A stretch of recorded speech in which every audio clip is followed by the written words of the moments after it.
పెద్దంబర్పేట్ హయత్ నగర్ జాతీయ రహదారిపై తెల్లవారుజామున రోడ్డు ప్రమాదం జరిగింది. వేగంగా దూసుకొచ్చిన టిప్పర్ లారీ ముందు వెళ్తోన్న మరో లారీని బలంగా ఢీకొట్టింది. ఈ ప్రమాదంలో టిప్పర్ క్యాబిన్ నుజ్జునుజ్జైంది. టిప్పర్ డ్రైవర్ క్యాబిన్ లోపల ఇరుక్కుపోయి మృత్యుతో పోరాడాడు. ఇక హయత్ నగర్ వైపు నుంచి ఆటో నగర్ వైపు వెళ్తోన్న లారీ టైర్ ఒక్కసారిగా పేలిపోయింది. దీంతో డ్రైవర్ నియంత్రణ కోల్పోవడంతో ఆ లారీ రోడ్డు మధ్యలోని డివైడర్ను బలంగా ఢీకొట్టి ఆగిపోయింది. అయితే అదే సమయంలో అదే మార్గంలో వెనుక నుంచి అతివేగంగా దూసుకొచ్చిన ఒక టిప్పర్ లారీ డివైడర్ను ఢీకొట్టి ఆగి ఉన్న లారీని వెనుక భాగం నుంచి అత్యంత బలంగా ఢీకొట్టింది. ఈ ప్రమాదంలో టిప్పర్ ముందు భాగం పూర్తిగా నలిగిపోయింది.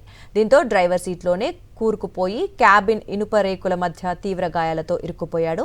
ఇక సమాచారం అందుకున్న వెంటనే హయత్ నగర్ పోలీసులు 108 అత్యవసర సేవల సిబ్బంది యుద్ధ ప్రాతిపదికన ఘటనా స్థలానికి చేరుకున్నారు.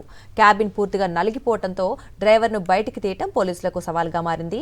గ్యాస్ కట్టర్లు, ఇతర పరికరాల సహాయంతో పోలీసులు 108 సిబ్బంది సుమారు గంట సేపు శ్రమించి క్యాబిన్ భాగాలను తొలగించారు.